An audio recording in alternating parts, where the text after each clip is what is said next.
Hello. नमस्कार दोस्तों।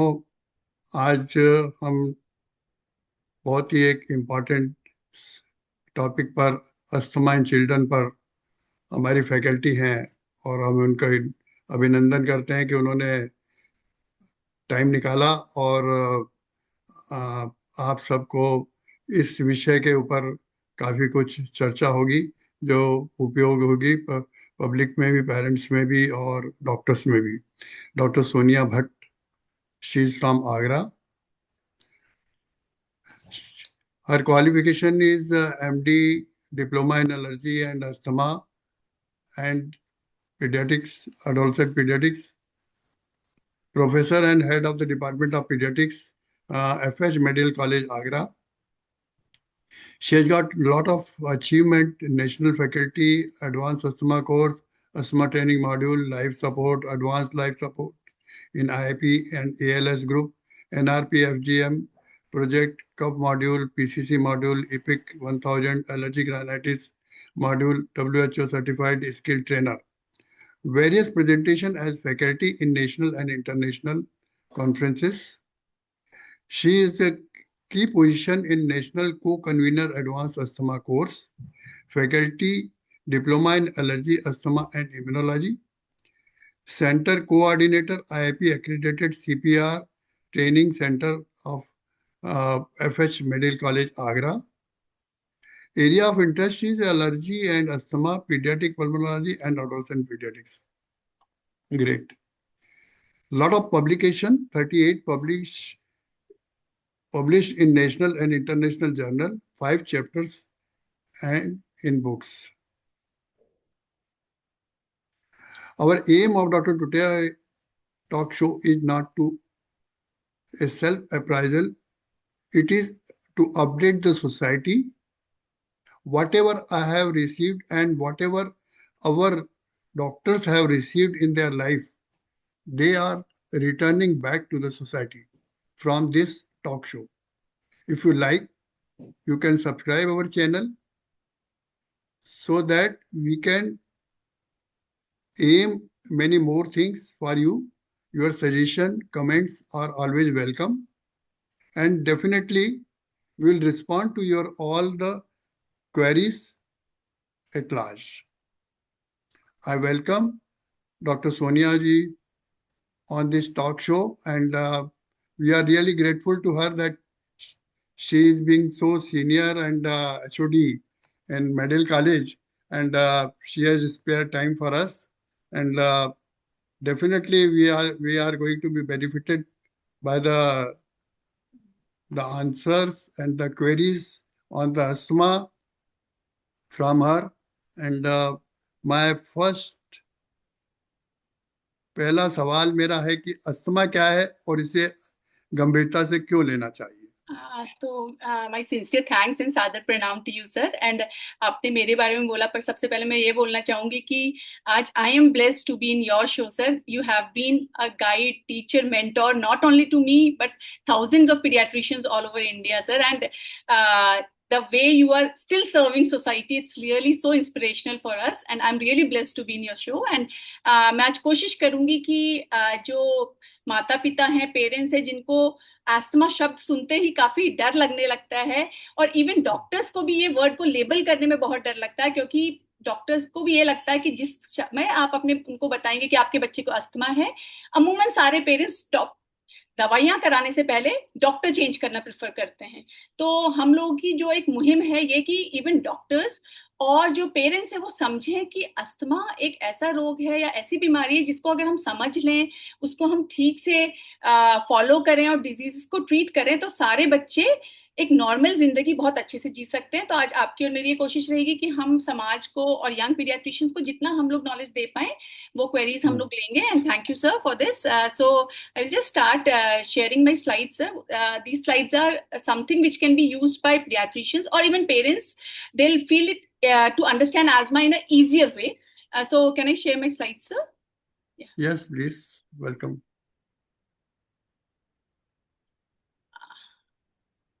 बहुत ही सुंदर। तो आज हम लोग बात कर रहे हैं सर के साथ सांसों की बात, क्योंकि हर सांस जरूरी है, और अगर सांस नहीं है तो जिंदगी नहीं है। तो धन्यवाद। हम इसी के साथ हम शुरू करते हैं। तो सर, आपका पहला प्रश्न था कि अस्थमा क्या है और इसे गंभीरता से क्यों लेना चाहिए। तो सबसे बड़ी बात है कि अस्थमा हमें समझना होगा कि ये श्वास नलिकाओं, जो श्वास की नली होती है, फेफड़े की नहीं, श्वास नलिकाओं की एक दीर्घकालिक बीमारी है। दीर्घकालिक का मतलब हमारे दर्शकों को ये पता होना चाहिए, या जो हमें सुन रहे हैं, कि बच्चों में अमूमन सारी बीमारियां एक्यूट होती हैं। बड़े लोगों में हमने बहुत सारी क्रॉनिक डिजीज, जैसे आपने सोचा सुना होगा, बड़े लोगों को हाइपरटेंशन हो जाता है, डायबिटीज हो जाता है, और वैस्कुलर डिजीजेस होती हैं, स्ट्रोक होता है, जो कि क्रॉनिक डिजीज है। बच्चों में जो ज्यादातर बीमारियां होती हैं, हम लोग लकी हैं एज पीडियाट्रिशियंस की एक्यूट डिजीज होते हैं। एक्यूट का मतलब है हुई और चले गई, जैसे सर्दी जुकाम हुआ, एक्यूट बीमारियां। एस्मा बच्चों में एक ऐसी बीमारी है जो दीर्घकालिक या क्रॉनिक डिजीज है। क्रॉनिक का मतलब कि ये डिजीज लंबी चलती है, इसके साथ हमें बच्चे को जीवन जीना होता है। तो हमें अब ये समझना होगा कि जो ये बीमारी है, ये एक श्वास नलिकाओं की बीमारी है। क्रॉनिक मतलब दीर्घकालिक, लंबी चलने वाली बीमारी है। इसमें अमूमन क्या होता है कि जो श्वास नलिकाएं बहुत संवेदनशील होती हैं। कुछ जेनेटिक कारण है, कुछ एनवायरमेंट कारण है, जिसके लिए हम आगे आप लोगों को समझाएंगे। तो ये श्वास नलिकाएं ऐसी होती है कि कोई भी वायरल इन्फेक्शन हुआ, कोई डस्ट मिला, कोई ठंड हो गई, तो उसमें जो इन श्वास नलिकाओं में क्या आता है, सिकुड़न आ जाती है, कॉन्स्ट्रिक्ट हो जाती है, जिसकी वजह से बच्चे को सांस लेने में परेशानी, खांसी, और क्योंकि आपकी श्वास नलिकाएं पतली हो गई हैं, तो क्या होता है, सीटी जैसी आने की आवाज, जिसको हम वीजिंग भी कहते हैं, जो बहुत सारे पेरेंट्स अब वीजिंग वर्ड भी समझने लगे हैं। और सीने में जकड़न, सीने में दर्द नहीं होगी, जकड़न जैसी महसूस होगी। तो ये यहाँ पे आपको बहुत अच्छे से बताया भी गया है कि जो नॉर्मल आपका जो एयरवे है वो एकदम खुला हुआ है, आप सांस ले रहे हैं, मैं सांस ले रही हूँ, इस तरह से सांस ले रहे हैं। लेकिन अगर किसी में जेनेटिक वो अनुवांशिक संभावनाएं हैं एस्मा होने की, तो जब भी वो किसी ट्रिगर के संपर्क में आएगा, बच्चे का जो आपका सॉरी बच्चे की जो एयरवेज हैं वो इस तरह से कम पतले हो जाएंगे। पतले होंगे तो ठीक से सांस नहीं ले पाएगा। तो लक्षण जैसे मैंने आपको बताया, खांसी होना सबसे कॉमन, 80 to 90% बच्चों में खांसी, सीटी आने जैसी आवाज, सांस फूलना या सीने में जकड़न होनी चाहिए। और ये हमें समझना होगा कि बच्चों में होने वाली सबसे कॉमन, जिसकी हम कम बात करते हैं, पर ये बच्चों में होने वाली सबसे कॉमन क्रॉनिक डिजीज है। बच्चों में अस्थमा कितना सामान्य है? बच्चों में अस्थमा जो है काफी कॉमन है। 10 से 15% बच्चों में अस्थमा पाया जा सकता है। और पहली एक दूसरी बात हमें ये समझनी होगी कि पहले हम लोगों को ये लगता था कि जो अस्थमा है ये एक तरह से ग्रामीण क्षेत्रों में कम होता है, स्लम एरियाज में कम होता है, अर्बन एरियाज में ज्यादा होता है। ये वेस्ट में बहुत बहुत वेस्ट में जो पीक है एस्मा की आ चुकी है। इंडिया में नेक्स्ट एपिडेमिक होने वाला है एस्मा एलर्जी। इसीलिए हम सबको जागरूक कर रहे हैं, हमारे सारे पीडियाट्रिशियंस, इवन पोस्ट ग्रेजुएट्स को इसके बारे में बताना बहुत जरूरी है। क्योंकि एस्मा, अगर आप सर अपनी हम लोग अपना वो देखें, सिलेबस देखें, अलग से बहुत अच्छे से पढ़ाया नहीं जाता, लेकिन जब बच्चा बाहर जाता है तो उसको एस्मा के पेशेंट्स बहुत ज्यादा मिलते हैं। तो 10 से 15% बच्चों में एस्मा हो सकता है। और भारत में शहरीकरण की वजह से अब बच्चे एकदम बंद एनवायरनमेंट में रहते हैं, उनका एक्सपोजर डस्ट के लिए नहीं है, उनका एक्सपोजर पेट्स के लिए नहीं है, उनका एक्सपोजर इन्फेक्शंस के लिए नहीं है। तो अब हमारे बच्चे, जैसे पहले वेस्ट में बच्चे ज्यादा प्रोन थे, अब हमारे बच्चे भी एस्मा के लिए बहुत ज्यादा प्रोन हो रहे हैं। और ये बीमारी धीरे धीरे, स्पेशली शहरों में और इवन गांवों में भी, ये बीमारी धीरे धीरे बढ़ रही है। तो 10 से 15% और लेकिन बढ़ रही है। किन लक्षणों से माता पिता को अस्थमा का संदेह होना चाहिए? हाँ, तो अभी सर जैसे हम लोगों ने अभी डिस्कस किया था कि क्या क्या हो सकता है, तो माता पिता को ये पता होना बहुत जरूरी है कि उन्हें कब, क्योंकि जब उन्हें पता होगा कि उनके बच्चों को एस्मा जैसा कोई लक्षण है, तभी वो पेरेंट्स डॉक्टर्स के पास जाएंगे। क्योंकि काफी बार क्या होता है कि पेरेंट्स, इवन जो हमारे प्राइमरी फिजिशियंस होते हैं, पीडियाट्रिशियंस, इसको भी नॉर्मल खांसी जुकाम की तरह लेते हैं। क्योंकि यहाँ पर मैं ये भी बताना चाहूंगी कि कोई भी डिजीज ना हमें अंडर डायग्नोज करनी है, ना हमें ओवर डायग्नोज करनी है। तो नॉर्मल सही वायरल बात। कॉफ, हाँ, तो नॉर्मल जो वायरल कॉफ है वो भी बच्चों में 8 से 10 दिन, और कभी कभी पूरी खांसी जाने में 21 दिन तक ले सकता है। जो बच्चों में वायरल इन्फेक्शन बहुत कॉमन है। एक सामान्य और स्वस्थ बच्चे को साल में कम से कम 10 से 12 बार सर्दी खांसी हल्की हो सकती है, उसके लिए परेशान नहीं होना है। अगर आपके बच्चे का वजन बहुत अच्छे से बढ़ रहा है, वो एक्टिव है, उसको 3-4 दिन खांसी होती है और वो ठीक हो जाती है, तो इसको, और ये ज्यादातर कब देखा जाता है, जब बच्चे से फर्स्ट ईयर सेकेंड ईयर के बाद ये लोग नर्सरी में स्कूल में जाना शुरू होते हैं, तो उनका इम्यूनिटी बढ़ रही होती है, उनको एक्सपोजर मिलता है, उन्हें खांसी हो जाती है। इसके लिए काफी पेरेंट्स बहुत परेशान हो जाते हैं, और ये मैं इसलिए बता रही हूँ क्योंकि ये डिफरेंशिएट करना बहुत जरूरी है। तो अमूमन अगर आपके स्वस्थ बच्चे हैं, 3-4 दिन 10 दिन में खांसी सही हो रही है, तो वो एक सिंपल वायरल कॉफ है। लेकिन अगर आपके बच्चे को बार बार खांसी आ रही है, हम हमेशा एज्मा में बोलते हैं it's a chronic disease, it's a recurrent disease, मतलब आज होगी, हो सकता है आपका बच्चा 2-3-4 महीने एकदम ठीक रहे और पेरेंट्स को लगेगा कि ये बच्चा तो ठीक है, और फिर कोई ट्रिगर आया, वो भागा, कुछ हुआ, उसे खांसी शुरू हो गई। ये हमें इसलिए समझना जरूरी है क्योंकि अगर ये रिकरेंट है, बीच में एकदम ठीक रहता है, तो कोई भी इसका ट्रीटमेंट ठीक से नहीं लेता। लेकिन लोग ये नहीं समझते कि जब अस्थमा होती है तो एक क्रॉनिक इन्फ्लेमेटरी डिजीज है। इन्फ्लेमेटरी का मतलब आपको सिम्टम्स नहीं दिख रहे हैं, लेकिन बच्चे की श्वास नलिकाओं में इन्फ्लेमेशन लगातार चल रहा है, और ये इन्फ्लेमेशन अगर हम ट्रीट नहीं करेंगे तो सर आपने देखा हो कि काफी बड़े, जब बुजुर्ग होते हैं या एल्डरली लोगों को सीओपीडी हो जाता है, मतलब उनकी श्वास नलिका इतनी बंद हो जाती है कि वो ठीक से सांस में, तो वो वही बच्चे ज्यादातर होते हैं जिनका कि एस्मा बचपन में ठीक से ट्रैक नहीं हुआ, तो आपका एयरवे, हम बोलते हैं एयरवे रिमॉडल हो जाता है, मतलब हमेशा के लिए छोटा हो जाता है। अब आपको कब सोचना है कि आपके बच्चे को एस्मा है, अगर आपके बच्चे को बार बार खांसी आ रही है। दूसरा, नॉक्टर्नल सिम्टम्स, मतलब बच्चा रात को 2-3 बजे उठ के खांसी से उठ रहा है और खांस रहा है, अगर आपके बच्चे की खांसी के साथ सीटी जैसी आवाज आ रही है, अगर आपके बच्चे को एक्सरसाइज करने में सांस फूल रही है, अगर आपका बच्चा और बच्चों से कम दौड़ भाग पा रहा है, और अगर आपके बच्चे को सर्दी जुकाम होता है लेकिन वो सर्दी जुकाम 10, 15, 20, 21 दिन तक रह रहा है, तो आपको सोचना चाहिए। और जितना छोटा बच्चा होता है उसमें लक्षण पहचानना थोड़ा डिफिकल्ट होता है, लेकिन अब तो पेरेंट्स को हम लोग ये भी बोलते हैं कि आपके बच्चे को जब भी खांसी होती है, अब बहुत अच्छी अच्छी डिवाइस है, अब रिकॉर्ड करके ले आओ रात को कैसी सीटी की आवाज आती है। तो अभी वीडियो ऑडियो इतनी सारी चीजें हैं कि हम पेरेंट्स इस तरह का भी, काफी बार छोटे बच्चों को क्या होता है, भागते दौड़ते तो है नहीं, तो पेरेंट्स को नहीं पता कि एफर्ट इंटॉलरेंस है, तो many times these children will like, उनको लगेगा वो पार्क में घूमना नहीं चाहेगा, वो चाहेगा उसकी मम्मी गोद में पकड़े, उसे रोते रोते खांसी आ जाएगी, उसे हंसते हंसते खांसी आ जाएगी। तो ये सब सिम्टम्स हैं कि आपके बच्चे को एस्मा हो सकता है। क्या हर अस्थमा के मरीज में घरघराहट होना जरूरी है? वीजिंग, जो हम एक बहुत ही इंपॉर्टेंट सिम्टम मानते हैं एस्मा का, वो हर बच्चे में होना जरूरी नहीं है, क्योंकि काफी बार जब हमारे पास बच्चे ओपीडी में आते हैं, उनकी छाती एकदम साफ होती है, लेकिन उनके सिम्टम्स, तो इसीलिए हम लोग हमेशा ये बोलते हैं ESMA is a clinical diagnosis, मतलब बहुत सारे इन्वेस्टिगेशंस आ गए हैं लेकिन still ESMA remains a clinical diagnosis. जो आप अच्छी एक हिस्ट्री लेंगे तो आपको पता चलेगा एस्मा है। सीटी आना हो सकता है जब बच्चे एक्यूट एक्सेसरबेशन, मतलब आपने बच्चे को ट्रीट नहीं किया, एकदम से बच्चा आपके पास सांस फुलाता है, तब आपको मिल सकती है। लेकिन कभी कभी बिल्कुल नॉर्मल हिस्ट्री के साथ बच्चा आता है तो आपको सीटी नहीं भी मिल सकती है। तो इस समय हमें हिस्ट्री पे, अगेन जो मैंने आप लोग को स्ट्रेस किया था, उस हिस्ट्री पे ध्यान देना है कि नाइट सिम्टम्स हैं कि नहीं, व्यायाम के साथ खांसी आती है कि नहीं। इसलिए सही केवल बात। इसलिए केवल घरघराहट, क्योंकि काफी बार हमारे पास बच्चा आया, उसे वीजिंग नहीं है, हमने कहा चलो तुम्हें अस्थमा नहीं है, हम वापस भेज देंगे, लेकिन आपको हिस्ट्री पे सबसे ज्यादा ध्यान देना है, तो हम डायग्नोसिस बना सकते हैं। हम्म। साधारण खांसी जुकाम और अस्थमा के में पेरेंट्स कैसे अंतर करेंगे? और आप? हाँ जी सर तो अभी हमने इस पे काफी डिस्कशन पहले भी किया था कि अगर आपका बच्चा, जो मैंने आप लोग को बताया था कि अगर बच्चा एक बार खांसी होती है और वो धीरे धीरे ठीक हो जाती है, हल्की खांसी आती है लेकिन तेज खांसी नहीं आ रही है, और एक इसमें फैमिली हिस्ट्री की बहुत ज्यादा इंपॉर्टेंस है, क्योंकि आस्मा जो है एक अनुवांशिक बीमारी है। तो बहुत बार आपको पेरेंटल, इसीलिए आप केवल बच्चे की हिस्ट्री ना लेके आपको पेरेंट्स की नहीं, ग्रैंड पेरेंट्स की, मौसी मामा, ये ऐसी डिजीज नहीं जो पेरेंट्स से नहीं आएगी, ये पूरी फैमिली में रन करती है।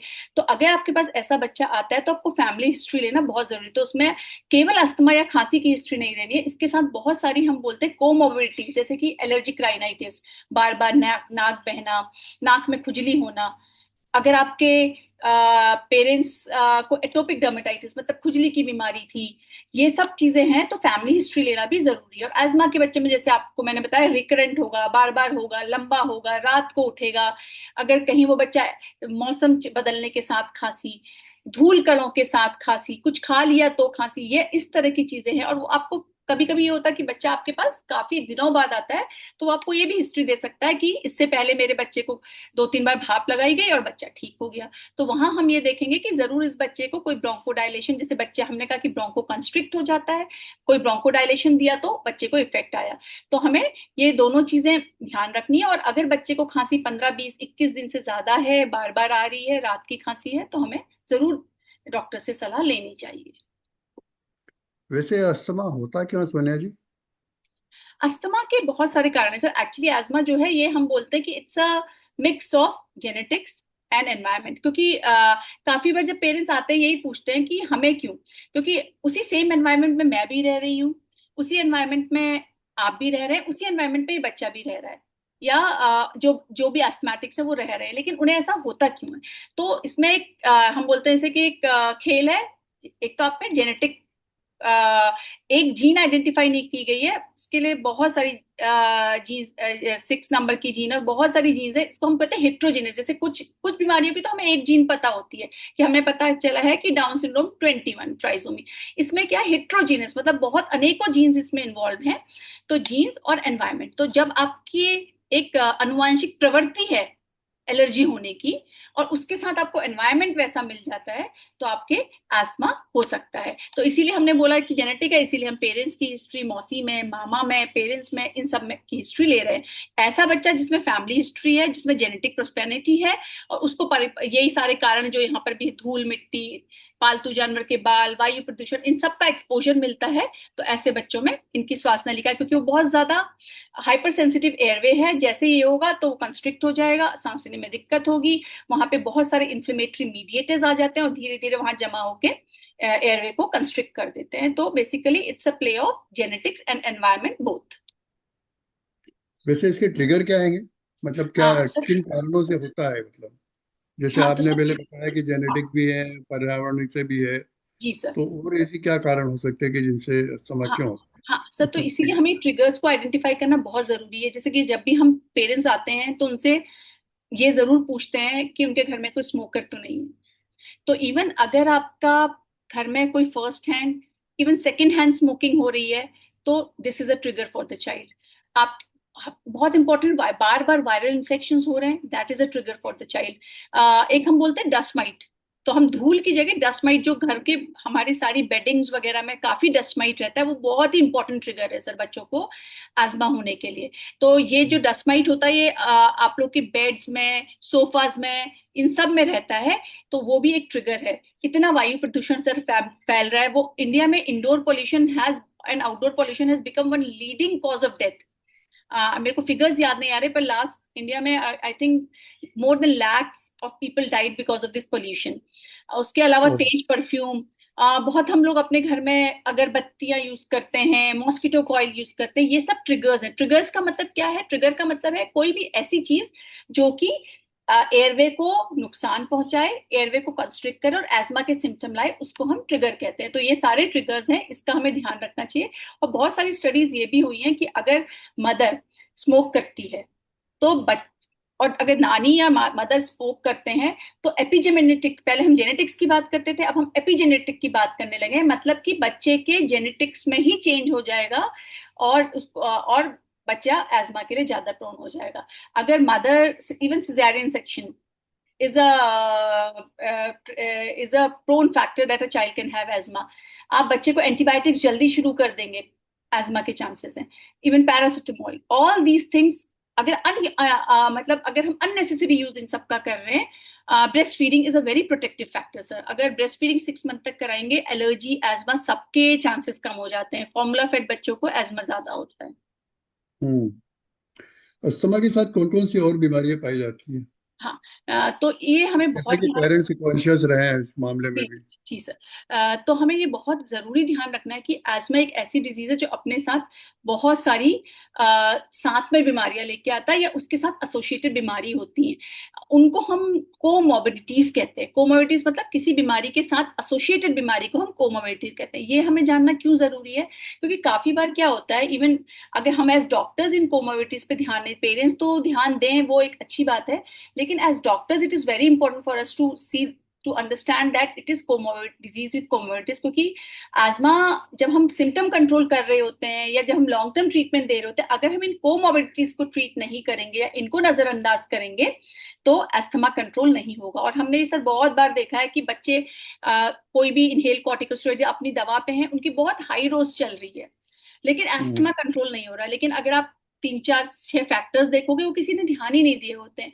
तो इसमें सबसे इंपॉर्टेंट जो कोमोर्बिडिटी है वो एलर्जिक राइनाइटिस। तो करीब अस्थमा के 70 से 80% बच्चों को एलर्जिक राइनाइटिस होती है। तो एलर्जिक राइनाइटिस का मतलब जब आपके पास अस्थमा का बच्चा आए, या पेरेंट्स को भी ध्यान देना है, डॉक्टर्स को भी, कि उसको साथ में, क्योंकि हमारा जो अब कंसेप्ट है वो है यूनाइटेड एयरवे डिजीज। लंग, श्वास कोशिकाएं कुछ अलग तो है नहीं, नाक से शुरू होके नीचे एल्वलाइज तक पूरा लंग है। अगर यहाँ प्रॉब्लम सॉल्व नहीं होगी तो नीचे की प्रॉब्लम सॉल्व नहीं हो सकती। एलर्जिक राइनाइटिस है तो नाक की बीमारी, तो इसमें अगर आप ये हिस्ट्री जरूर लो कि बच्चे को बार बार खांसी तो नहीं होती, सुबह सुबह वो छींकता तो नहीं है, नाक में भरा भरा तो नहीं लगता, उसको खुजली तो नहीं होती, एलर्जिक राइनाइटिस के सिम्टम है। इसी तरह से अगर बच्चे को बचपन में एक्जिमा या खुजली की बीमारी है, मोटापा जो है वो एक बहुत खराब कोमोर्बिडिटी है, क्योंकि मोटापे की वजह से भी एज्मा होता है, एज्मा की वजह से मोटापा होता है। और मोटापे वाले, जैसे आजकल हम देख रहे हैं, आप तो एडोलेसेंट्स को इतना देखते हैं, आपको पता है कि जंक फूड की वजह से कितना ज्यादा मोटापा बढ़ रहा है। तो अगर मोटापे वाले बच्चे में अगर एज्मा होगा तो it will really is very difficult to control. इसी तरह से गैस्ट्रोएसोफेजियल रिफ्लक्स डिजीज जो छोटे बच्चों में होती है कि दूध वापस आ रहा है या खाना वापस आ रहा है, ये भी कोमोर्बिडिटी है। स्लीप एपनिया मतलब सोते सोते सांस रुकना, ये भी एक कोमोर्बिडिटी है। और अगर बहुत स्ट्रेस हो पेशेंट को, बच्चे को, तो भी ये सारी चीजें हैं। मतलब हमारा ये कोमोर्बिडिटीज जानने का मतलब ये है कि इन बीमारियों को आप जरूर एड्रेस करें साथ में, और इनको आप एड्रेस करेंगे तभी आप एज्मा का मैनेजमेंट ठीक कर पाएंगे। कहने का मतलब ये कि इंट्रेंस पे ही अगर आप रोक लेंगे तो आगे बढ़ने की बात ही नहीं आएगी। बिल्कुल बिल्कुल जैसे कि सर। आपने एलर्जिक राइनाइटिस में बताया हाँ, कि कंट्रोल किया, बिल्कुल नाक पे सर। इसे कंट्रोल कर लिया हाँ तो लंग तक नीचे तक जाएगा ही नहीं, हाँ। क्योंकि पूरा और सिस्टम जो है वो वही पूरा तो आप रेस्पिरेटरी सिस्टम है और अपने को पूरे सिस्टम की केयर करनी, सिर्फ लंग की केयर नहीं करनी है। लंग की केयर तो नहीं करनी जी सर। अस्थमा का निदान कैसे किया जाता है वैसे? हाँ, तो अभी जैसे मैंने आपसे बात की थी सर कि अस्थमा के लिए कुछ इन्वेस्टिगेशंस हैं, लेकिन अभी भी अस्थमा मोर और लेस क्लिनिकल डायग्नोसिस पे ही बेस्ड रहता है, जो कि हमने अभी बहुत डिटेल में बोल दिया है कि आपको क्या क्या नाइट कॉफ की हिस्ट्री लेनी है, एफर्ट इंटॉलरेंस की हिस्ट्री लेनी है, फैमिली हिस्ट्री लेनी है, उससे आपको एक मोटा मोटा आइडिया हो जाता है।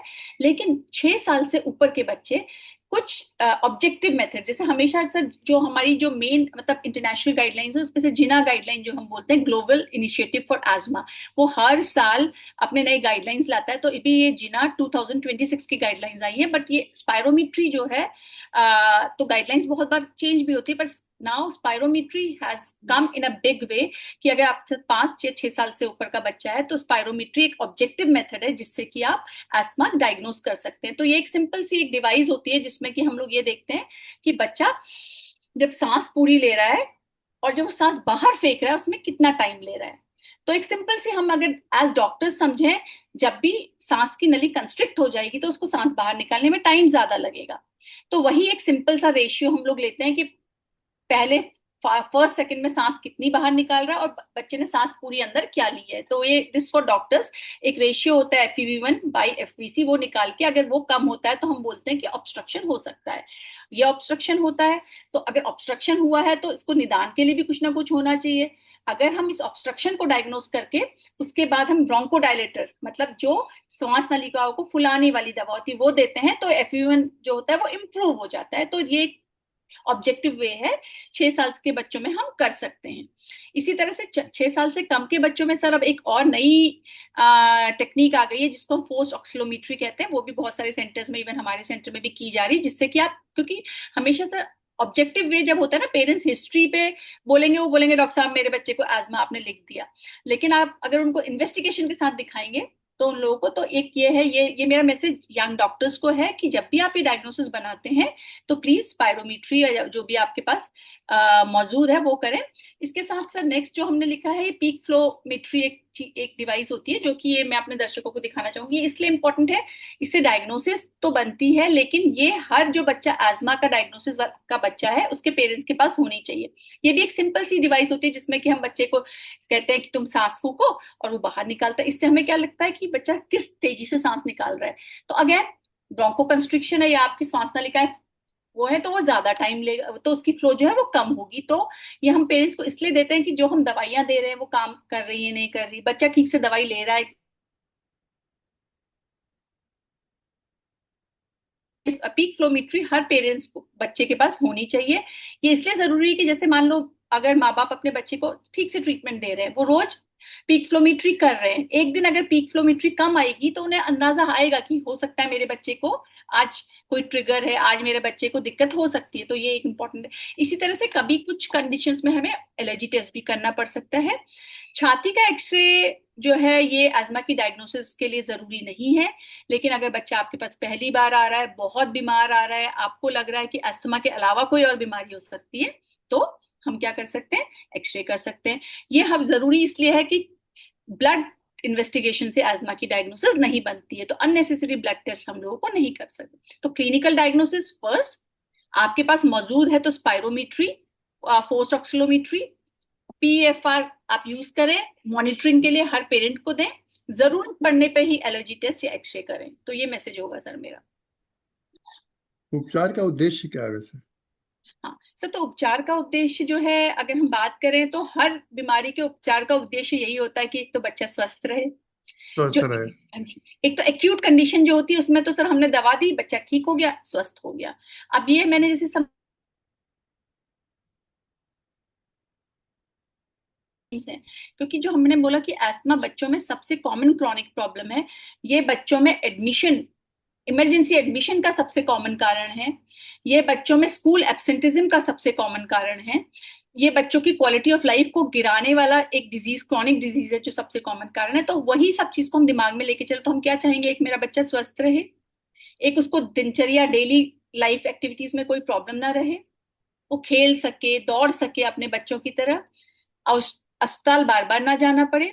और जैसे कि मैंने समझाया था कि अभी आपको लगता है कि आपके बच्चे को अस्थमा है, वो बीच में ठीक हो गया, आप दवाई नहीं देते, लेकिन वही श्वास नलिकाएं जो आप बार बार इन्फ्लेम होंगी, बार बार ट्रिगर्स आएंगे, हम ट्रीट नहीं करेंगे तो पहले तो ऐसे ही रहेगी, लेकिन धीरे धीरे रिमॉडलिंग होके इन्फ्लेम वो एकदम सिकुड़ जाएंगी। तो हमारा एम केवल बच्चे का अभी की नहीं है, हमें यह भी है कि भविष्य में उसकी एयरवे रिमॉडलिंग ना हो जाए या एक फेफड़े की छोटी ऐसी बीमारी ना हो जाए और ठीक ना हो पाए। तो ये सब हमारे एम होने चाहिए कि बच्चा स्वस्थ रहे, उसकी डेली लाइफ एक्टिविटीज अच्छी हो, उसको आगे कॉम्प्लिकेशंस ना आए, उसकी ग्रोथ अच्छी हो। यही सब अस्थमा के जो हमारे वो है। मॉडल रिलीवर और कंट्रोलर में क्या, दवाइयों में क्या अंतर होता है? हाँ, तो अब यहाँ पर ये बहुत ही इंपॉर्टेंट चीज है जो हम लोग को समझनी है कि अस्थमा हमने समझा कि डिजीज है क्रॉनिक, मतलब चलती रहती है, इन्फ्लेमेशन जो है वो चलता रहता है। दूसरा, अगर बच्चे को सिम्टम आए तो उस वक्त उसकी श्वास नली सिकुड़ गई है, तो दो तरह की दवाइयां होनी चाहिए। एक क्या है, जो श्वास नली सिकुड़ गई है उसे फुलाने वाली या सूजन कम करने वाली। दूसरी क्या होनी चाहिए, जो कि हम कह रहे हैं कि इन्फ्लेमेशन सबसे ज्यादा नुकसान करता है, वो इन्फ्लेमेशन ना हो। वो इन्फ्लेमेशन नहीं होगा तो आगे बच्चे के अस्पताल में भर्ती होने के चांसेस कम रहेंगे और आगे की जिंदगी या उसकी श्वास नलिकाएं आगे रिमॉडल नहीं होंगी। तो दो तरह की दवाई। तो रिलीवर दवाई से हम क्या समझे कि अगर बच्चे को एक्यूट प्रॉब्लम है अस्थमा में, एकदम से खांसी आई है, एकदम से जकड़न हो गई है, उस वक्त हमें उसकी श्वास नलिकाओं को फुलाना है, तो क्या इस्तेमाल करेंगे, रिलीवर दवाएं। लेकिन हमें यह ध्यान रखना है कि अब जो जिना की गाइडलाइन है, हमेशा इन बच्चों को हमेशा हमेशा कंट्रोलर वाली दवाइयां देते ही रहनी है। ये सबसे इंपॉर्टेंट समझने का, क्योंकि हम एज अ पेरेंट क्या होता है कि जो रिलीवर दवाई होती है तुरंत फायदा दे देती है, तो वो लोग क्या सोचते हैं, कंट्रोलर दवाई की कोई इंपॉर्टेंस नहीं है। इवन बहुत सारे से मतलब I did not wanted to say it but many times only relievers are being given in peripheries की, क्योंकि वो पेरेंट्स भी तैयार नहीं होते, तो उनको रिलीवर दिया, ठीक हो गया भैया रख दो। बट ऐसे बच्चों को क्या होगा जो बार बार रिलीवर यूज करेंगे, उनको उनका एयरवे हमेशा इन्फ्लेम रहेगा और कभी भी थोड़ी सी कंडीशन पे उनका एक्सेसरबेशन, जो हम कहते हैं आजमा का सीवियर फॉर्म, वो हो सकता है, एयरवे रिमॉडल हो सकते हैं। तो ये दोनों तरह की रिलीवर दवाएं जो हमने बोला जो तुरंत राहत देने वाली, ये कब इस्तेमाल करेंगे हम, केवल जब बच्चे को एक्यूट अटैक होगा या बच्चे को किसी दिन पेरेंट्स कहें आज मैडम खांसी ज्यादा हो रही थी या सर खांसी ज्यादा हो रही थी, तब। कंट्रोलर क्या है, ये भविष्य, ये श्वास नलिकाओं की सूजन को कम करती है, भविष्य के दौरे को रोकती है। इसमें इनहेल्ड कॉर्टिकोस्टेरॉइड, इसमें कॉर्टिकोस्टेरॉइड का नाम सुन के फिर सर सबके एंटीना खड़े हो जाते हैं। तो यहाँ पर ये, हाँ, तो इनहेल जो है, अब क्योंकि इन्फ्लेमेशन है, इन्फ्लेमेशन को कम करने की दुनिया में एक ही दवाई है, कॉर्टिकोस्टेरॉइड। सो इनहेल कॉर्टिकोस्टेरॉइड जो है सबसे प्रभावी कंट्रोलर मेडिकेशन है। इनके क्या इंडिकेशंस हैं, इस वर्ड से घबराना नहीं है, वो मैं आगे बताऊंगी। तो दो तरह की दवाएं, रिलीवर दवा है जो तुरंत राहत देगी, कंट्रोलर दवा है जो लंबे समय तक निरंतर और सुरक्षित, और ये आपका कॉर्नर स्टोन है। This is the corner stone of managing asthma. तो ये हम सबको याद रखना है कि कंट्रोलर दवाएं are the mainstay of treatment of asthma. बहुत अच्छे से समझाया आपने, क्योंकि यूजुअली क्या रहता है कि पेरेंट्स सोचते हैं कि बच्चा ठीक हो गया, अब जी इसकी सर, दवाइयाँ बंद कर दो। बंद कर तो दें। हम लोग कार्टिसोन तो ऐसा एक फोबिया हो गया है फोबिया पेरेंट्स हो के गया बीच, है सर। हाँ हाँ, पब्लिक के बीच में, कि अगर कॉर्टिसोन दिया मतलब अंतिम स्टेज आ गई, इसके अंतिम अलावा स्टेज। हमारे पास कुछ है नहीं है। तो इसीलिए सर हम लोग हमेशा इन लोग को बोलते हैं, मतलब हाँ, पेरेंट्स को, या तो हमारे क्लिनिक ये में भी। समझना पेरेंट्स के लिए और सबके लिए जरूरी है कि कंट्रोलर दवाइयाँ जो है रिलीवर से बचा के रखेंगी, बजाय जी के सर। कि रिलीवर लेके और कंट्रोल नहीं करें। जी सर, और तो रिलीवर क्या। कभी कभी सर, जैसे जैसे रिलीवर अगर आप ज्यादा लेते हो ना, तो जो हम्म, रिलीवर्स के जो आपके वो रिसेप्टर्स होते हैं वो डाउन, उनका वो हो जाता है, वो रिसीव ही नहीं कर पाते हैं, तो आप बार बार ज्यादा ज्यादा सैल्बिटोमॉल। तो अगर हम यहाँ पे हम बहुत ज्यादा साइंटिफिक नहीं जा रहे हैं, बिकॉज हमारा टारगेट ऑडियंस भी तो, ये जो एक रिस्क फैक्टर, डेथ का रिस्क फैक्टर, अगर कोई, जैसे हम कहते हैं सैल्बिटोमॉल का जो एमडीआई है, अगर कोई बच्चा साल में 3 से ज्यादा या महीने में एक यूज करा, तो ये एजमा में स्पेसिफिकली लिखा है कि this is a high risk factor for death. तो इसलिए हम्म, पेरेंट्स को समझना चाहिए। और या फिर कहीं भी, अगर कहीं भी पेरिफेरीज में अगर केवल ये मतलब दिस इज वेरी क्लियर कि आपको कभी भी अकेले सैल्बुटामॉल तो यूज करना ही नहीं है। कभी आप रिलीवर की तरह यूज भी कर रहे हैं तो उसके साथ एक पफ कंट्रोलर का जरूर देना है। तो ये कंट्रोल करना जरूरी है, बजाय के रिलीवर के बिल्कुल। भरोसे रहा जाए। जी सर। क्या अस्थमा पूरी तरह से ठीक हो सकता है, सोनिया जी? हाँ सर, तो इसमें ना ये बहुत, इस पे बहुत कंट्रोवर्सी है कि इज एजमा रिमिशन पॉसिबल और नॉट।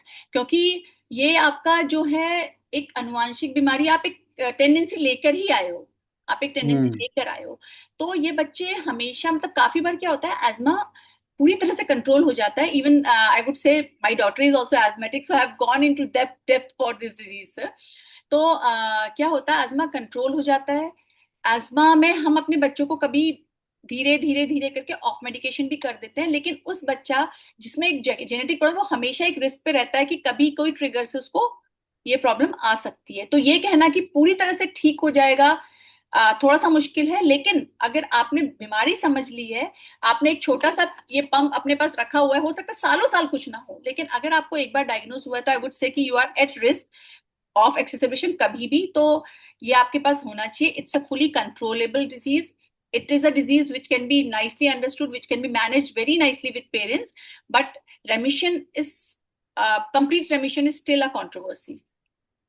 हम्म। इनहेलर और सिरप गोलियों में बेहतर क्यों माना जाता है इनहेलर को? हाँ सर, तो ये अगेन बहुत ही इंपॉर्टेंट पॉइंट है, और अभी तक भी, मतलब इतनी कोशिशें करने के बावजूद भी आई वुड से कि जो भी पीडियाट्रिशियंस हैं या अडल्ट फिजिशियंस हैं, वो लोग इसमें अभी भी प्रॉब्लम्स फेस करते हैं, क्योंकि पेरेंट्स को चाहिए होता है सिरप। इनहेलर का नाम लेते ही सारे लोग भाग जाते हैं, क्योंकि सबको ये लगता है इनहेलर एडिक्टिव है, इनहेलर में स्टेरॉइड है। तो सबसे इंपॉर्टेंट चीज, जब मैं अपने पेरेंट्स को काउंसिल करती हूँ, मेरे ख्याल से हम बहुत सारे लोग जो हमारी टीचिंग है उसमें हम उनको यही बोलते हैं कि हम लोग लकी हैं, क्योंकि बहुत सारी दवाइयों डिजीजेस के लिए हम गोलियां क्यों खा रहे हैं, क्योंकि उस बीमारी के लिए स्पेसिफिक ट्रीटमेंट अवेलेबल नहीं है, उस ऑर्गन को टारगेट करता हुआ ट्रीटमेंट अवेलेबल नहीं है। लेकिन आंखों में दिक्कत होती है तो चश्मा अवेलेबल है, राइट? हम चश्मा पहनते हैं, या हम गोली नहीं खाते, हम गोली नहीं खाते। इसी तरह से हाँ, अगर आपके पास एस्मा के लिए केवल लंग्स में जाने के लिए एक दवाई है जो आपके शरीर को कोई नुकसान नहीं पहुंचा रही है, तो उससे अच्छा क्या हो सकता है। आजकल हम कैंसर में भी बात कर रहे हैं एकदम टारगेटेड थेरेपीज की सबकी, तो why in this disease we are still going on for syrup and गोलीज। और बहुत इंपॉर्टेंट चीज है सर कि हमें जो मतलब पेरेंट्स को भी ये समझना चाहिए, एंड हुएवर इज काउंसलिंग, उनको ये समझाना जरूरी है कि एक ऐसी दवाई जो एक बहुत छोटी मात्रा में सीधे हमारे लंग्स में जा रही है, जल्दी असर कर रही है, क्योंकि शरीर के हर अंग में नहीं जा रही तो साइड इफेक्ट्स नहीं करेगी। तो इसलिए हमेशा इनहेलर जो है वो बेहतर है। This is the first day of treatment, not the last resort. ये हमें समझना पड़ेगा कि this is the only therapy. मेरे पास जो पेरेंट्स आते हैं मैं उनको हमेशा ये बताती हूँ कि यहाँ पर तो सबसे इजी तरीका यही है, उनको हम यही बोलते हैं आप यहाँ चले जाओ, आप नहीं सके तो दिल्ली चले जाओ, अमेरिका चले जाओ, आप कहीं भी चले जाओ आपके बच्चे की बीमारी का। और एक दूसरी बात ये कि पेरेंट्स को समझना चाहिए और इवन डॉक्टर्स को भी ये समझना चाहिए कि we should not refrain from, अगर हम वी आर वेरी श्योर कि एस्मा है तो पेरेंट्स को बताओ, एक डायरी बनाओ, उसमें पॉइंट्स लिखो ये है। तो इवन अगर वो डॉक्टर भी चेंज करते हैं तो when I see, like if I have written and you see Sonia has written these points, it is asthma, so you'll also be convinced. So we should always make a habit of making the diagnosis very clear, counseling the parents, and then parents will understand. Sir धीरे धीरे parents समझते हैं, वो पहला denial होगा दूसरा होगा but वो समझेंगे। तो इसलिए सिरप्स में अभी मैं आपको डोजेस पे भी आऊंगी तो आपको ये समझ में आएगा कि जैसे कि एस्थमा में अगर हम कोई भी इनहेल कॉर्टिकोस्टेरॉइड जिसकी हम बात कर रहे हैं, कॉर्टिकोस्टेरॉइड जो हम देते हैं, हम अगर एक बच्चे को 100 माइक्रोग्राम, बात हो रही माइक्रोग्राम की, अगर हमें स्टेरॉइड देने की जरूरत पड़ी हम उसमें 100 माइक्रोग्राम को 2 बार देते हैं। 100 माइक्रोग्राम मतलब 200 माइक्रोग्राम 2 बार। अब उसी बच्चे को अगर मुझे ओरल स्टेरॉइड देना की जरूरत पड़ी उसकी उम्र में तो मैं उसको दूंगी 20 मिली।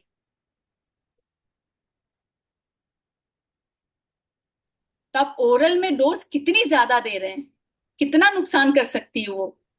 मतलब 20 मिलीग्राम से कम तो नहीं देंगे, सबसे कम डोज में एज में भी हम 20 मिलीग्राम दे रहे हैं तो 20,000 माइक्रोग्राम। यहाँ हम क्या दे रहे हैं 100 माइक्रोग्राम, बिल्कुल एक ऐसी डोज है जो कि कुछ साइड इफेक्ट नहीं करती, सीधे लंग्स में जा रही है, सब कुछ एकदम ठीक करे। तो हमें इतना इस चीज से घबराना क्यों है।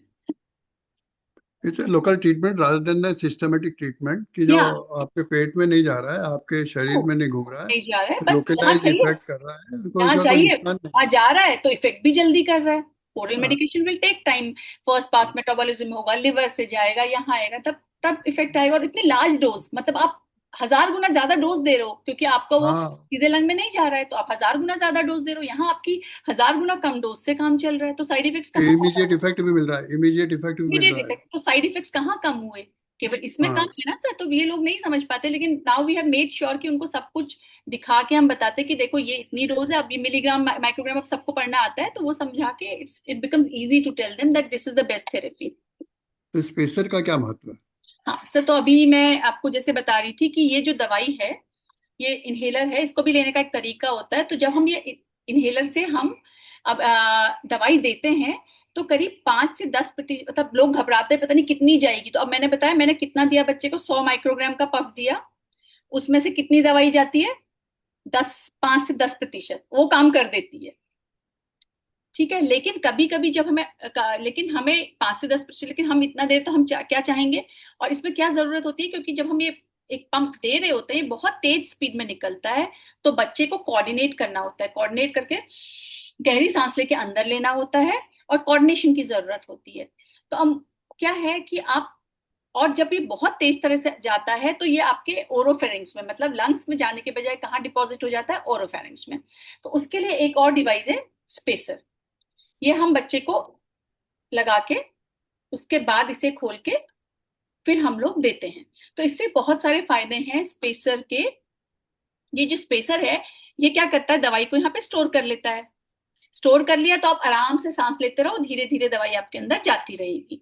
तो इट इज अ होल्डिंग। जब तेज गई तो क्या हुआ, आप पूरी तो एक साथ ले नहीं पाओगे क्योंकि करीब 30 लीटर पर मिनट की स्पीड में जा रहा है, यहाँ हो गया जो गई गई। अब इसमें आपने एक पंप लिया, ये यहाँ स्टोर है, आप अपनी पेस पे सांस लेते जाइए, तो आपकी दवाई की डिलीवरी अच्छी होगी।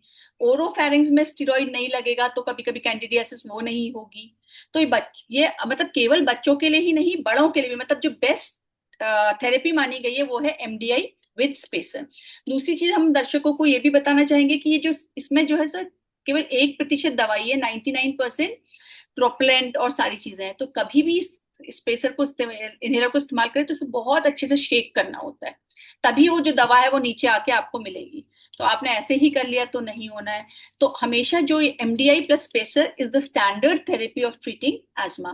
So this is a very useful device. ये केवल बच्चों के लिए नहीं, इवन बड़े लोगों को भी अगर आप यूज कर रहे हैं तो it should always be use by with MDI and spacer. तो जो दवाई वेस्ट होती है वो इसमें नहीं होती है वेस्ट, कोऑर्डिनेशन भी इजी रहता है क्योंकि बच्चे एक साथ तो सांस ले नहीं सकता, तो अपने आपके ओरोफेरिंक्स में डिपॉजिट नहीं होगी तो कभी भी कोई फंगल इन्फेक्शन वगैरह के चांसेस नहीं रहते हैं। क्या इनहेलर का सही तरीका महत्वपूर्ण है? सब बहुत बहुत महत्वपूर्ण है, क्योंकि काफी बार अगर आपने इनहेलर कैसे बच्चा ले रहा है चेक नहीं किया तो आप डोजेस बढ़ाते रहेंगे, रेफरल्स होते रहेंगे। आप बायोलॉजिकल्स, जो आजकल बायोलॉजिक्स कहते हैं, फोर्थ, और जब मैजमा ट्रीट करते हैं तो सर एक स्टेप्स होते हैं, जिना स्टेप 1 से लेके 5वें तक। तो हम लोग बहुत लकी हैं कि बच्चे जो अमूमन सारे बच्चे होते हैं ना सर, स्टेप 2 स्टेप 3 पे, मतलब ये स्टेप बेस्ड है इनहेल कॉर्टिकोस्टेरॉइड की डोजेस पे। तो अमूमन स्टेप 2 3 पे बच्चे बहुत अच्छा कंट्रोल दिखाते हैं। लेकिन अगर आप देख रहे हैं कि आपका बच्चा ये कंट्रोल हो ही नहीं रहा है, आप दवाइयां बढ़ाते जा रहे हैं, तो उसमें एक सबसे इंपॉर्टेंट जो कारण है वो क्या है, इनहेलर्स बच्चा कैसे ले रहा है, कॉम्प्लायंस कैसे है, कोमोबिडिटीज आपने देखी है कि नहीं देखी है, बहुत ही इंपॉर्टेंट। तो जब कभी अगर हम लोग केवल डॉक्टर्स के लिए इस तरह का शो करेंगे तो विल सी कि एक जो जिना बताता है कि आपको हमेशा असेस, एडजस्ट, रिव्यू, एक साइकिल बना हुआ है, बहुत सिंपल सा बड़ा सुंदर सा डायग्राम है कि आप असेस करो सबसे पहले फैक्टर्स की, ऐसा क्यों हो रहा है, क्या वो इनहेलर्स के लिए कॉम्प्लायंट है कि नहीं, क्या वो उसे ठीक से यूज कर रहा है कि नहीं। क्योंकि सर एक स्टडी हुई थी मे बी 5-10 years बैक, सो उसमें ये था कि कितने लोग इनहेलर ठीक से लेना आप लेना जानते हैं। You'd be amazed to listen कि इवन 2 या 3% doctors know how to take correct inhalers. This is about या। Doctors, this is about device doctor के पास लेके जाएं। और डॉक्टर्स को भी ध्यान देना कि हर बार बच्चा ले रहा है तो मानना ही नहीं है, कैसे ले रहा है वो आपको देखना है।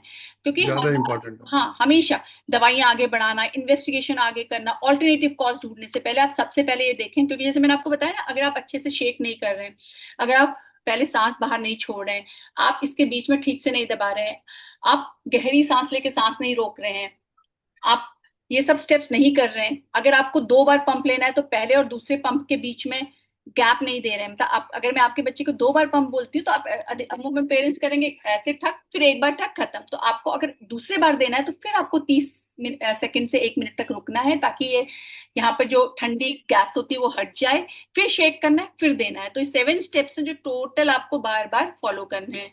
ठीक है, इसी तरह से यहाँ पे बहुत अच्छे से बनाया, देखिए सर, इनहेलर को अच्छी तरह हिलाएं, इनहेलर को स्पेसर में लगाएं, जो मैं आपको बताया, फिर धीरे धीरे, पहले क्योंकि आप इनहेल करें तो पहले आप सांस बाहर निकाल लो, फिर उसके बाद आप माउथ पीस को अच्छे से बंद करें, फिर एक पफ और धीरे धीरे गहरी सांस लें, और उसके बाद आप सांस लास्ट में जब आपने कम से कम 1 मिनट हो गया छोड़ दें। तो ये तरीका बहुत इंपॉर्टेंट है। तो हम लोग हमेशा अपने जो एजमा क्लिनिक्स चलाते हैं उसमें कोशिश करते हैं खुद देखें, नहीं तो हमारे रेजिडेंट देखें। तो इनिशियली जब आप एजमा मैनेज करते हो, पेरेंट्स भी हर बार लेके आए, तो ये बहुत जरूरी है। सोनिया जी, कहने का मतलब तो ये हुआ कि procedure and action should be simultaneous true, so that the patient get the good effect of the inhaler. True है सर, ना? वेरी है इंपॉर्टेंट, ना? Very important for the parents, हाँ even for the हाँ doctors to understand that writing medication doesn't हाँ stops, हाँ। doesn't finishes the job। आपने diagnose करके दवा देना तो एजमा में मैनेजमेंट है ही नहीं, जब तक आपने पेरेंट्स को काउंसिल करके उन्हें पैथोलॉजी नहीं समझाई, उनको आपने कॉम्प्लायंट नहीं बनाया, और उनकी आपने एडियरेंस नहीं चेक की, you can not manage asthma. Hmm. क्या इनहेलर की आदत पड़ जाती है? कुछ सवाल है जो पब्लिक में बहुत सर, बहुत ही बहुत, ये तो मतलब आई इम्पोर्टेंट थिंक होते हैं। आपने, हमने सबने फेस किया है कि क्या इनहेलर की आदत पड़ जाती है। तो एक सबसे इम्पोर्टेंट सर यहाँ पे जो एक एनेक्डोट है जो हम देना पसंद करते हैं, एक तो यह है कि कोई भी दवाई, सर जो भी किसी भी चीज का एडिक्शन, आप मुझसे बहुत अच्छे से जानते हैं सर, कोई भी चीज का एडिक्शन तब होता है जब वो आपके ब्रेन को इफेक्ट करती है। Like your alcohol effects your brain, addiction कर सकती है, drugs, heroin, cocaine effects your brain. इसी तरह से सर इवन आप सोशल मीडिया या मीडिया की भी बात करो तो उसका डायरेक्ट कनेक्शन आपके ब्रेन से है। तो जहां पर हम्म भी कोई चीज आपको ब्रेन को या डोपामिन रिलीज कर रही है, सेरोटोनिन रिलीज कर रही है, something the way if it connects with the brain, it definitely can cause addiction, which we have seen की एडोलेसेंस में या बड़ों में भी एडिक्शन या अल्कोहल एडिक्शन। जो चीज ब्रेन में जा ही नहीं रही वो एडिक्शन कैसे करेगी। So this is one thing which is directly is required by your lungs, is directly going to your lungs. So there is no, it's a strict no, and we can say on papers that asthma addiction नहीं हो करता है, क्योंकि parents को ये बात बिल्कुल ध्यान रखनी चाहिए कि ये एक सबसे इजी, सबसे सामान्य, सबसे कम डोज में आपके बच्चे को ठीक करने वाला तरीका है। लॉन्ग रन में कभी कभी पेरेंट्स को ये भी लगता है कि अरे ये 500-600 की दवाई है, लेकिन आप बार बार वो सिरप लेते हैं जो आपके बच्चे को ठीक भी नहीं कर रहा है, एडमिशन्स बढ़ रहे हैं, तो in long run it's a very economical and the best way to treat asthma. Hmm. क्या इन्हेलर केवल गंभीर बीमारियों के लिए होता है, रोगियों के लिए होता है, सीरियस पेशेंट के लिए होता है? नहीं, तो ये भी सर मेरे ख्याल से आपने मैंने बहुत अच्छे से डिस्कस कर लिया है कि जितनी भी इंटरनेशनल गाइडलाइंस हैं वो सब यही कहती है, और एविडेंस बेस्ड प्रैक्टिस है सर ये, कि जो एस्मा का फर्स्ट एंड फॉरमोस्ट ट्रीटमेंट है वो इनहेलर है। ऐसा कहीं भी नहीं है, क्योंकि काफी बार पेरेंट्स कहते हैं कि डॉक्टर साहब अभी दवा दे दो, ज्यादा बढ़ेगा तो हम ये इनहेलर्स यूज कर लेंगे, लेकिन उन्हें ये समझना जरूरी है कि अस्थमा को नियंत्रित करने का, बाद में ना बढ़े, बढ़ने की बात ही नहीं है, ना बढ़े ये सोचने का, और बच्चे को सामान्य जीवन देने का, और आगे एडल्टहुड में और बुढ़ापे में एयरवे रिमॉडलिंग रोकने का एक ही तरीका है, विच इज इनहेलर्स। और इनहेलर्स में भी controller inhalers which contains inhaled corticosteroid, क्योंकि ये वर्ड्स बोलना इसलिए जरूरी क्योंकि उन्हें समझ में आना चाहिए कि इनहेलर है, उसमें जो मेन कंट्रोलर मेडिकेशन है वो इनहेल कॉर्टिकोस्टेरॉइड है, जो कि बिल्कुल मिनिमल डोज में, मिनिमल माइन्यूटेस्ट डोज में दी जाती है और सीधे लंग्स में जा रही है। क्या लक्षण ठीक होते ही इन्हेलर बंद कर देना चाहिए?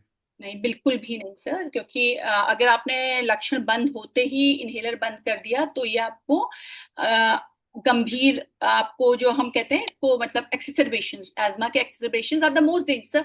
एक्चुअली डेवलप्ड वर्ल्ड में एस्मा से डेथ्स ऑलमोस्ट नेल रिपोर्टेड हैं, बट इंडिया में अभी भी एस्मा से डेथ्स हो रही हैं, क्योंकि हम लोग समझ ही नहीं पाए हैं अभी तक भी, अभी भी रिलीवर्स यूज हो रहे हैं, मेडिकेशंस, ओरल ब्रोंकोडायलेटर्स, एस्थिलिन का सिरप यूज हो रहा है, एस्थिलिन का पंप यूज हो रहा है, लेकिन अभी भी हम कंट्रोल तो दवाई डिजीज कर ही नहीं रहे हैं। और शहरों में फिर भी इजी है कि वो डॉक्टर्स के पास पहुंच जाते हैं, गांव वगैरह में जब तक वो पहुंचते, गांव में कैसे, मतलब मैं एक पेरिफेरल मेडिकल कॉलेज में इतने बार बच्चे आते हैं जो, मतलब एस्मा के बच्चे को आइडियली वेंटिलेट नहीं होना चाहिए, एस्मा के बच्चे की डेथ नहीं होनी चाहिए, बट अगर आपके पास इस तरह का बच्चा आ रहा है तो अभी भी हमारे समझने में, हमारे समझाने में कहीं ना कहीं कमी है। तो कभी भी अस्थमा के सिम्टम्स कंट्रोल हो जाते हैं तो आपको अपने डॉक्टर से बात करनी चाहिए, और एक मिनिमम डोज में बच्चे को रखते हैं, तो हम उसको कहते हैं स्टेप अप। लाइक अगर आपका बच्चा कंट्रोल नहीं है तो ऊपर जाएगा, स्टेप अप। इसी तरह से एक स्टेप डाउन थेरेपी होती है, तो जैसे 3 महीने तक बच्चा बिल्कुल सेम सिम्टम्स में चल, मतलब सिम्टम उसका अच्छा कंट्रोल है, इसके लिए हम पेरेंट्स को एस्मा डायरीज भी देते हैं, जिसमें कि हम उससे कहते हैं कि आप रोज मार्क करो कि आपके बच्चे को दिन में तो खांसी नहीं आई, रात में तो खांसी नहीं आई, उस बच्चे को खेलने में दिक्कत तो नहीं हुई। ये 4 पॉइंट्स वेरी सिंपल। और आपके बच्चे को जो आपका नीला, अधिकतर जो रिलीवर पंप होता है ना, नीले रंग का होता है सर, तो हम उसको नीला पंप लिख देते हैं कि नीले पंप की आवश्यकता तो नहीं पड़ी। अगर इसमें से कुछ भी 3 महीने जरूरत नहीं पड़ी तो हम उसको एक स्टेप डाउन थेरेपी देते हैं, मतलब उसी की डोज कम करते हैं, धीरे धीरे धीरे धीरे एक मिनिमल डोज में ले आते हैं, और उस मिनिमल डोज में बिल्कुल ठीक है तो फिर हम उसको एक एसओएस डोज दे देते हैं कि अगर अब आपके बच्चे की दिक्कत हो तो आप ये ले लीजिए। तो इस तरह से आप एब्रप्टली आपको बंद नहीं करना है, हम अपने डॉक्टर की राय पे ही करना है। आपने बता ही दिया सोनिया जी कि इनहेल्ड स्टेरॉइड से नुकसान कुछ नहीं होता है। हम्म, आपने बहुत अच्छे से एक्सप्लेन कर दिया वह इस पॉइंट को, कि जो जी। पब्लिक के बीच में है कि मतलब इनहेल्ड स्टेरॉइड से नुकसान होता है। तो अपन आगे बढ़े तो आप इसमें बारे में कुछ कहना चाहेंगी क्या? नहीं सर, बस इसमें मैं यही कहना चाहूंगी कि बहुत सारी स्टडीज हुई है जिसमें कि ये पाया गया है कि इनहेल स्टेरॉइड जो होते हैं, अमूमन ग्रोथ रुक जाती है लोग कहते हैं ना, तो पहले वर्ष में थोड़ा सा हाइट में फर्क पड़ता है, बट जो एंड हाइट होती है बच्चे के कोई फर्क नहीं पड़ता है, कोई आपकी इम्यूनिटी कम नहीं करता। कि लोगों को ये लगता है स्टेरॉइड से इम्यूनिटी कम हुई, क्योंकि इनहेल्ड है, बहुत लो डोज है, तो कोई इम्यूनिटी कम भी नहीं कम करता है, और इसीलिए इनहेल स्टेरॉइड्स पे कोई भी दिक्कत नहीं है। लोग उसको एनाबॉलिक स्टेरॉइड्स या ये ताकत बढ़ाने वाले स्टेरॉइड, इनसे कंफ्यूज ना करें, ये एक हम्म। सेफेस्ट दवाई है एस्मा के लिए। हम्म।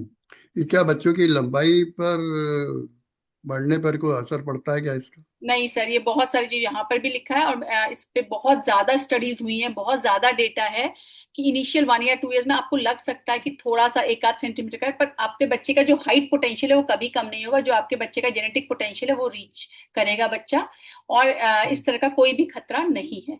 बल्कि आप ये सोचिए कि अगर आपका एस्मा कंट्रोल नहीं हुआ, आपका बच्चा बार बार अस्पताल एडमिट हो रहा है, उसकी इम्यूनिटी कम हो रही है, वो क्योंकि वो एडमिट हो रहा है तो खाना कम खाएगा, न्यूट्रिशन में फर्क पड़ेगा, उससे आपको ज्यादा नुकसान है रादर देन इनहेल कॉर्टिकोस्टेरॉइड से। हम्म। हाँ, और बार बार अस्थमा होगा तो डेफिनेटली डेफिनेटली शरीर का ऑक्सीजनेशन भी बराबर से नहीं होगा। नहीं होगा सर। तो ऑक्सीजनेशन नहीं होगा तो डेफिनेटली उसकी ग्रोथ बराबर नहीं हो पाएगी। नहीं होगी जी क्या सर।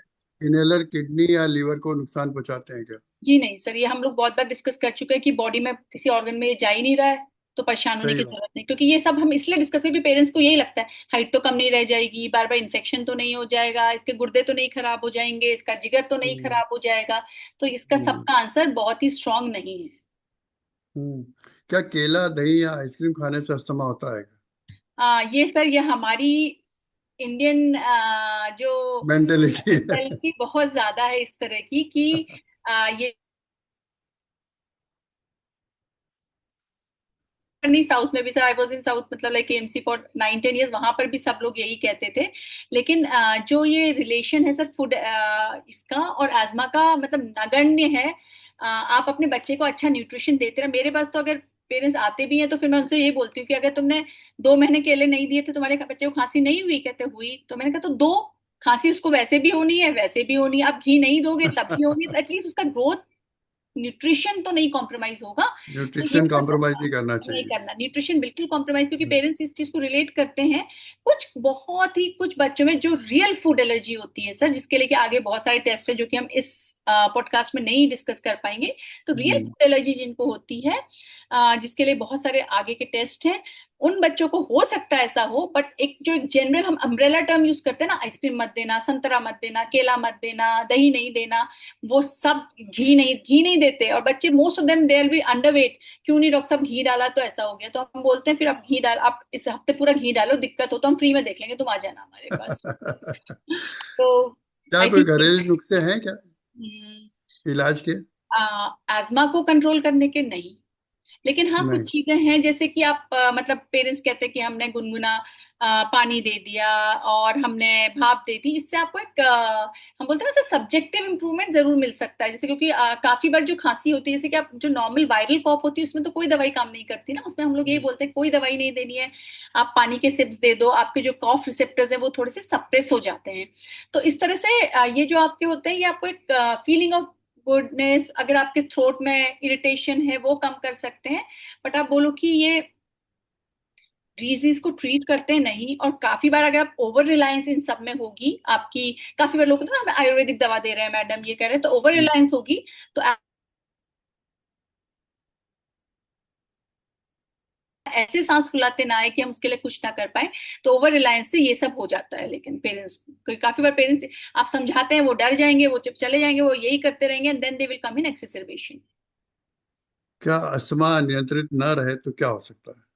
हाँ, तो अस्थमा नियंत्रित ना हो तो सर हम बहुत बार आपसे ये सब समझा चुके हैं कि अगर अस्थमा नियंत्रित ना हो तो क्या होगा, बच्चे को बार बार अस्पताल में भर्ती होना पड़ सकता है। नाइट कॉफ जो है वो बहुत सारे अस्थमा की जो खांसी होती है वो अमूमन, जैसे एक होती है जो एलर्जिक राइनाइटिस या साइनोसाइटिस की काफी खांसी है, वो बच्चा जब से लेटता है, ये कॉफ नीचे जाता है, वो खांसता है। एलर्जी का, अस्थमा का जो बच्चा है वो सुबह सुबह 3-4 बजे उठ के बार बार खांसता है।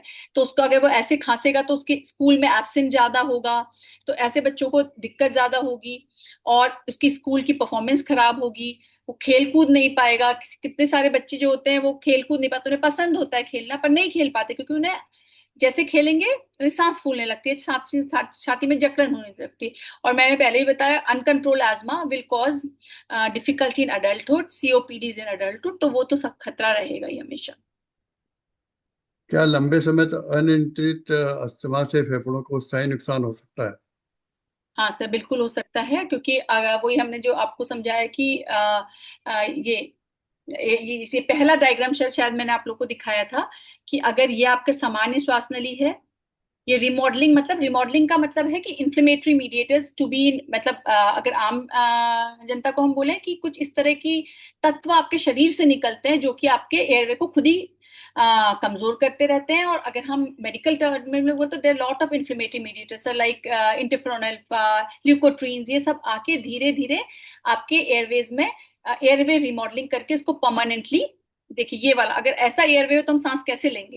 पेरेंट्स को नहीं समझ में आता, तो पेरेंट्स को मैं यही, इसकी आज मेरे पास नहीं है, हम एयरवे ब्रीदेवे ट्यूब्स होती हैं सर, वो मिलती हैं, उन्हें दिखाते हैं कि आपको समझ में आ रहा है कि आपका बच्चा इस तरह से सांस ले, वो सांस ले रहा है, आपको समझ नहीं आ रहा है, बच्चे कंप्लेन नहीं करते, बट तो ये धीरे धीरे प्रवाह हवा का कम हो जाता है। तो इसकी वजह से जो भी हमने बताया था कि आपका लंग की कैपेसिटी कम हो सकती है, लंग फंक्शन कम हो जाएगा, बाद में he will be getting admitted, उसका लाइफस्टाइल खराब होगा, quality of life, school absenteeism, poor school performance से बहुत सारे नुकसान है। ये बच्चे क्या गेम्स में भाग ले सकते हैं? बिल्कुल ले सकते हैं। एजमा इज वन डिजीज जहां पर कि हम ये नहीं कहते खेलना नहीं है, हम कहते हैं खेलना है। कोई रिस्ट्रिक्शन, दो सिम्टम क्या है, एक्सरसाइज करने में दिक्कत होती है, लेकिन अस्थमा में आपको ये सब बिल्कुल बंद नहीं करना है। हमेशा आपको अपने पहले हम उनको हमेशा बोलते हैं कि आप थोड़ा वार्म अप करो, वार्म अप करके उसके बाद आप, क्योंकि अगर बच्चा कंट्रोलर अच्छे से ले रहा है तो उसे कोई दिक्कत होती ही नहीं है। कभी कभी एक इस तरह के भी एक एजमा की एंटिटी जिनको केवल एक्सरसाइज इंड्यूस एजमा होता है, एक्सरसाइज में होता है, तो उनको तो हम कितने बार ये भी कहते हैं कि आप 10 मिनट 15 मिनट पहले ये पफ ले लो दो और उसके बाद आप एक्सरसाइज करो। तो इसीलिए यहाँ पे हमने ये भी बताया है कि बहुत सारे मतलब अच्छे खिलाड़ी, जैसे कि देख सब लोगों को एजमैन, you see sir this, she has won 5 Olympic medals and all them, he is such a good swimmer. Even India में अगर हम बात करें तो अपने ये नाम मैं भूल रही हूँ, क्रिकेट के Saurav Ganguly, he has asthma, Amitabh Bachchan has asthma, so many people have asthma, so there is no restriction. Only thing is parents should identify, उनकी अच्छे से आप इनहेलर थेरेपी, कंट्रोलर मेडिकेशन चलाते रहिए, उनका पीक फ्लो देखते रहिए कि किस तरह से उनके बच्चे का, आज आपका बच्चा हवा फूंक पा रहा है, उसकी लंग की कैपेसिटी क्या चल रही है, तो आराम से बच्चे सारे स्पोर्ट्स खेल सकते हैं। किन परिस्थितियों में डॉक्टर से तुरंत इमरजेंसी में कांटेक्ट करना चाहिए? तो सर ये इसलिए जरूरी जानना कि इतना करने के बाद भी अगर आप ठीक से, जो बच्चे अनकंट्रोल एजमा है उनके पे तो रिस्क ये हमेशा ही बना रहता है, लेकिन काफी बार अगर आप अच्छे से भी बस बच्चों की एजमा की मेडिकेशंस ले रहे हैं, ये बच्चे रिस्क में रहते हैं कि एक्यूट अटैक आ सकता है, जिसको कि हम अस्थमा या दमा का अटैक भी कहते हैं, साइंटिफिक लैंग्वेज में हम इसको फ्लेयर अप कहते हैं, एक्सरबेशन कहते हैं। तो अगर आपका बच्चा की छाती फूल रही है, बच्चा लगातार खांसी कर रहा है, बोल नहीं पा रहा है, उसके फेफड़े, उसके जो सांस लेने फेफड़े में, आप रिब्स में गड्ढे पड़ रहे हैं, होंठ नीले पड़ रहे हैं, बच्चा सुस्त है, तो आपको क्या करना है कि जो आपको, हम हमेशा जब एजमा एक्शन प्लान देते हैं, क्योंकि बच्चे को हॉस्पिटल आने में टाइम लगेगा, तो उसमें हम बता देते हैं कि आपको रिलीवर के कितने पफ लेने हैं, आप क्या क्या घर में कर सकते हैं, वो लेके तुरंत अस्पताल आना है। माता पिता के लिए क्या आप संदेश देना चाहेंगी? सर माता पिता और सबके लिए एक ही संदेश है कि एक तो सबसे पहले अस्थमा शब्द से घबराए नहीं। अगर कोई आपको बताता है कि अस्थमा है तो उसको, अगर आपके मन में कोई जिज्ञासा है, कोई कंफ्यूजन है, आप अपने डॉक्टर से पूछें, और अगर आप कन्विंस हो कि क्या एस्मा की पैथोफिजियोलॉजी क्या है, ये ध्यान रखें कि ये कोई कमजोरी नहीं है, ये आपके बच्चे की नॉर्मल लाइफ क्वालिटी को बिल्कुल कॉम्प्रोमाइज नहीं करेगा, बशर्ते आप बीमारी को समझें, अपने डॉक्टर्स को फॉलो करें। आपको जो सिम्टम्स आज हम लोगों ने लगभग 1 घंटे डिस्कस किए, ये आप ध्यान दें। अगर आपको कभी भी कोई कंफ्यूजन हो तो डॉक्टर के पास जाएं, और एक अच्छी एस्थमा डायरी बनाएं। और एस्थमा डायरी का मतलब, जो मैंने सिम्टम्स बताए, अपने डॉक्टर से एक एस्थमा एक्शन प्लान से, तो एस्थमा के मैनेजमेंट में when we do some scientific session, we have a very good asthma action plan where we tell the parents कि आपका बच्चा ग्रीन जोन में है, रेड जोन में है, येलो जोन में है, कि किस सिम्टम में आप सोचोगे कि आपका बच्चा किस जोन में है, किस तरह से आपको उस वक्त मेडिकेशंस देनी है, कब डॉक्टर को सलाह देनी है, क्या करना है, वो सब उसमें लिखा होता है। अगर आप ये सब चीजों को फॉलो करेंगे तो आपका बच्चा एक स्वस्थ, सक्रिय और सामान्य जीवन जिएगा। इनहेलर से डरना नहीं है, हमें समझना है कि ये फर्स्ट रिजॉर्ट है, और इसके अलावा अभी कभी भी आपको कोई समस्या हो तो आप अपने डॉक्टर से सलाह लीजिए। हम लोगों को सर का इतना अच्छा एक पॉडकास्ट है, इतना अच्छा चैनल, आप उसमें क्वेरीज दे सकते हो, we are always there to help them.